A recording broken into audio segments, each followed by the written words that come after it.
Hello. I want to begin this week with a few comments on the recent Supreme Court decisions that destroy an important part of efforts to erase long-term inequalities that stem from our legacy of racism in our country.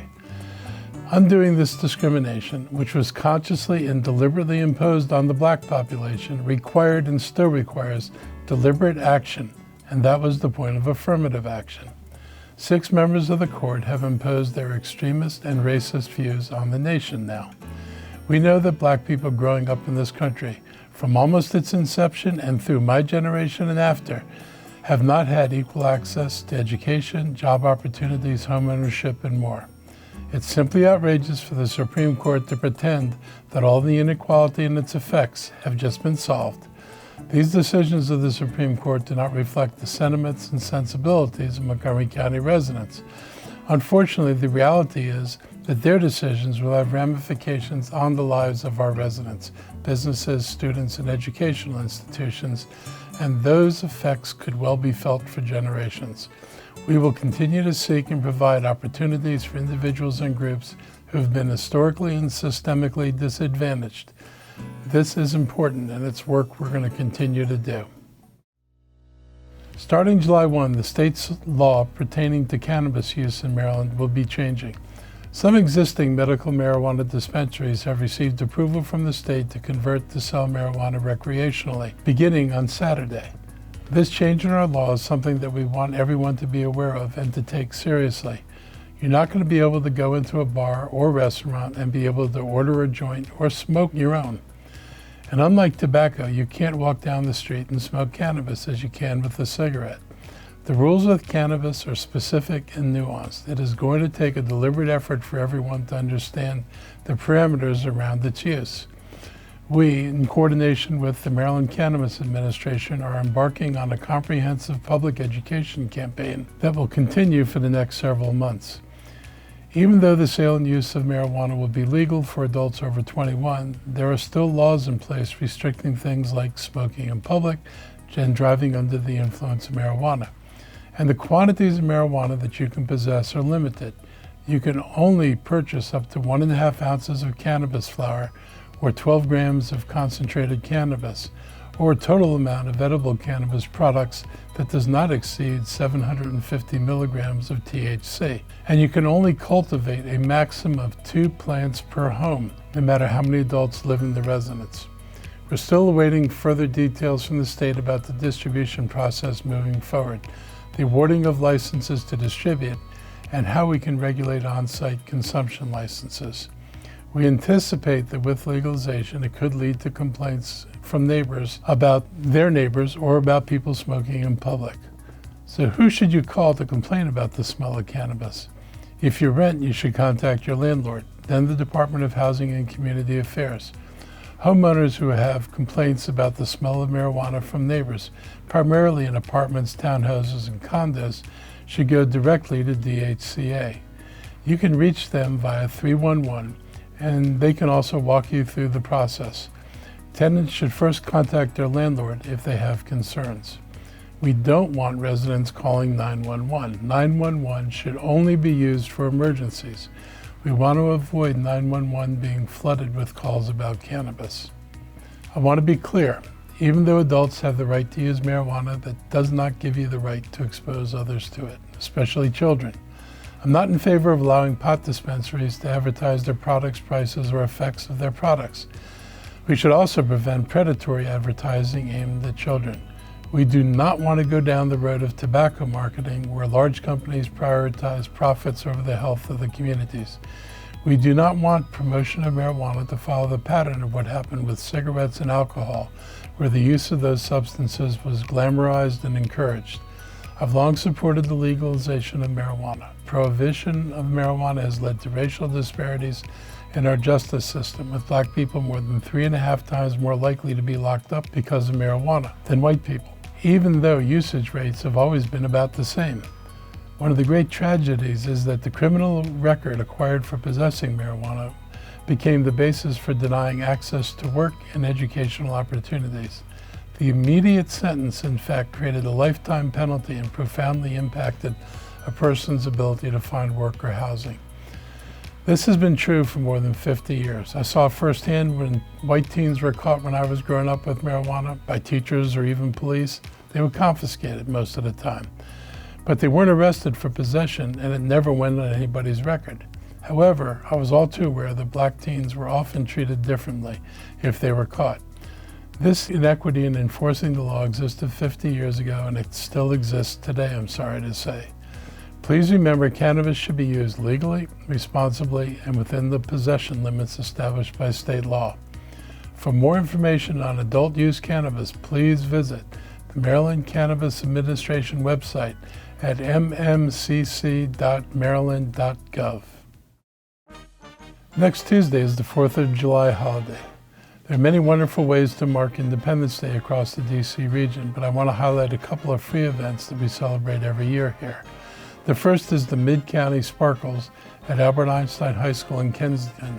Bands will start around 6 o'clock and fireworks are planned for around 9. The only parking available on site will be for individuals with disabilities.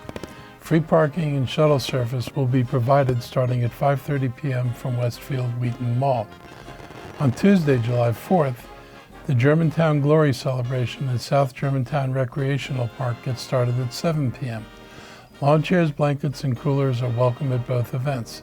There will be food vendors at both locations as well. But alcoholic beverages and pets are not permitted. I'd like to thank everyone at Montgomery Recreation for the work on these and other events, as well as sponsors like Maryland Soccerplex, Montgomery Parks, and Westfield Wheaton. I know there will be many community celebrations over the next several days, from Montgomery Village to Tacoma Park to Friendship Heights, bringing our neighbors together. Let's all have fun, and let's be safe on the 4th. Please remember that personal possession and setting off your own fireworks is still illegal in Montgomery County. Snap and pop noisemakers, snakes, and party poppers are allowed. The 4th of July is one of the busiest days of the year in the emergency room, and every year hundreds of adults and children nationwide are permanently disfigured because of burns from fireworks. Be careful and please be safe. WSSC is extending its Get Current water sewer bill amnesty program through the end of July. It was set to end in June. Please contact the water company now if you're behind on payments in order to avoid losing your water supply. You must apply to WSSC to take advantage of the Get Current program. Customers earning up to 100% of the area median income for our area could qualify for assistance. WSSC says they've already started temporary suspensions for overdue accounts, and permanent shutoffs will begin on July 5th. The thought of residents losing their water and incurring unnecessary expenses to get it flowing again is an upsetting prospect, and you should take this seriously because they are going to be enforcing. I don't want to see families suffer this way, especially during the summer when more people and children are at home. Please visit wsscwater.com/getcurrent to learn more. The start of July will also bring higher pay for many people here in Montgomery County. I was proud to lead the 2 fights at the council to raise the minimum wage, and it's great to see it going into action, including annual adjustments for inflation. Starting on the 1st of the month, large employers with a staff of at least 51 people will be required to pay employees $16.70 an hour. Mid-sized employees with a staff of more than 10, but up to 50 people, will begin to be required to pay their employees $15 an hour, and smaller companies will have to raise pay to $14.50 an hour on July 1st. The minimum wage for this last group of workers will remain at $14.50 until the standards passed by the General Assembly raise the statewide minimum wage to $15, which means that our smallest businesses will change again in January. The increase in our minimum wage was a collective effort, and I especially appreciate the governor's leadership at the state level, and I'm appreciative of the coalition of labor, elected officials, business leaders, and community organizations that supported it. Finally, I want to welcome our 2 newest leaders to Montgomery County government. This week, the County Council approved my nominations of Scott Bruton to lead the county's Department of Housing and Community Affairs, and Ben Stevenson to lead the county's Department of Corrections and Rehabilitation. Scott came to the county 6 months ago to serve as our deputy, then acting director of DHCA.